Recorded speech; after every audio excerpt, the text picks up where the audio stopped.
Hi, this is Rob Grimes with the IFPTA, and today I'm really pleased to introduce our membership and our audience to Rachel Nemeth, who is the CEO and co-founder of Opus, and they are an industry supporter member of the IFPTA. So welcome, Rachel.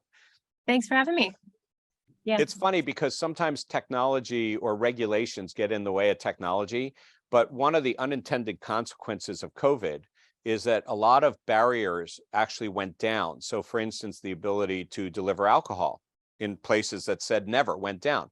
It occurs to me that prior to COVID, in the training area, there were certain states, especially on the West Coast, that may have said that if a employee is doing training on their own device, you have to pay them for that, plus you have to pay them for the device, right? But with COVID, when so many people were now taking school at home, and workers were remote, a lot of those regulations have changed around to accommodate somebody being able to take training on their own device and training when and where they want to, not always in the store on a store machine, in there. And a compensation issue is a compensation issue. So I think that actually is an unintended consequence that really helps you with what you're doing because of how you can deliver to somebody. Yeah, and to your point, training must be paid, right? No matter what, it's a part of your job, but how can you do it so that it's flexible with work schedules? What I think is interesting, and just to sort of tack on to what you were saying about mobile and how the laws have changed, especially in California, it's that— Did I say California? I said the West Coast. I did. But it's important to talk about, right? And it's a huge part of the restaurant industry. What's interesting, and what a lot of employers aren't necessarily noticing, is that very slowly their employees 100% of the time are accessing work documents on their phones, their schedules, your HR system, your W-2, what have you, is already on the mobile device. So this isn't just about training, which is in 3-minute bursts. It's about the 3 minutes you're looking at your phone for your schedule, or requesting off, or communicating with your manager. And so outside of what an employer chooses to do, whether they pay that stipend or whether they choose tablets, it's important to recognize that the level of flexibility that mobile provides for employers isn't going away. It's only increasing. And when you have a dusty laptop computer sitting in the sous chef office with towels behind you and people crowded around to complete their sexual harassment prevention, you're just asking for— Well, there's a cost savings there labor. too, because you don't want people necessarily doing something, or you don't want to add more tablets and devices to a store either. So they're saying, it's hardware and it's time, it's labor. So I think you've actually answered the question also about operator efficiency, because I think that there's a lot of operator efficiency, not just in the time when a person is already on board, but the time to get them on board and then continue to update their skills.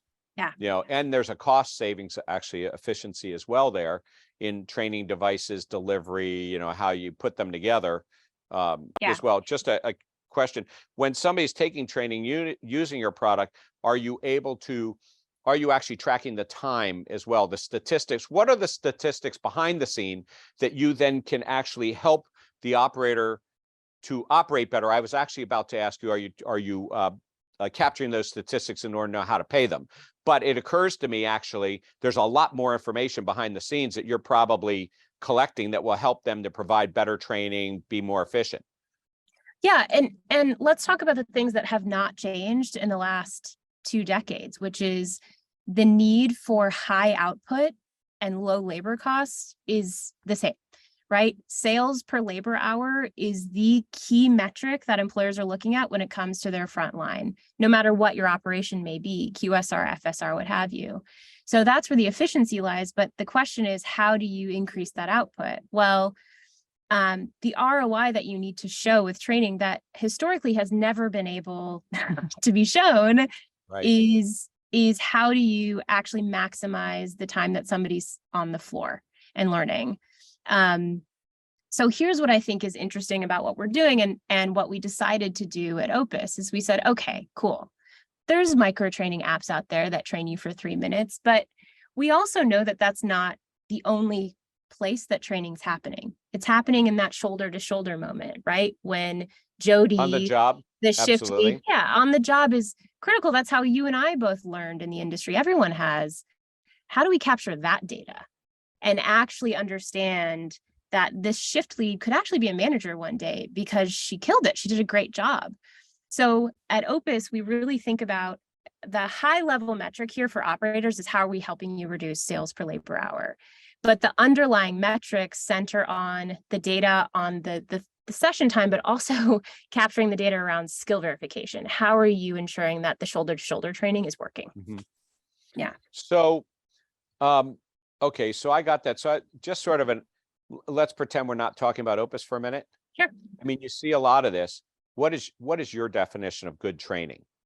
It doesn't have to be, it's not if those who use the Opus tool, right? Yeah, No. no, What is I've your been in training definition for of good years. training? Yeah. And I'll speak, I can't speak for operators, but I can speak for the folks that I talk to and the trends Sure. that we see, which is that good training takes into account the full spectrum of the operation. So I think there's a big misunderstanding for anyone who's not in restaurants or not in operations that training is an HR function. Training is an HR function 1 hour out of the year. When you're delivering sexual harassment prevention, it's an operations function for the remaining hours of the year, right? And so it's important from the HR perspective and for compliance.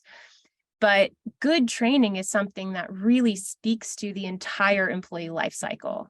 It touches every moment of an employee's history with you so that you can really understand whether or not it's working. It's not just check the box, which you and I both know needs to happen sometimes.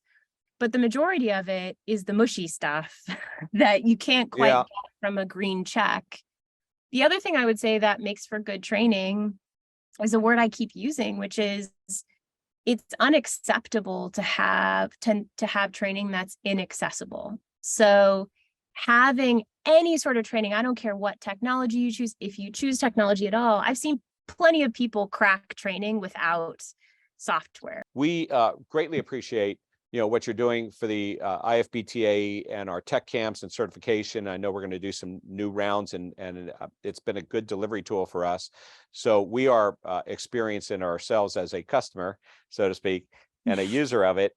And we appreciate the support of you joining the IFBTA, and you've already sort of said why, but we do think the same way as to where things transition. So I just want to thank Rachel Nemeth, again, the CEO and co-founder of Opus and one of the industry supporters of the IFBTA, and really appreciate both the support and what you're doing in the industry to help people move forward.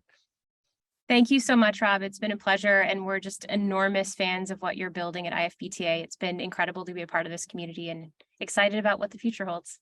Great. Thank you. Thanks.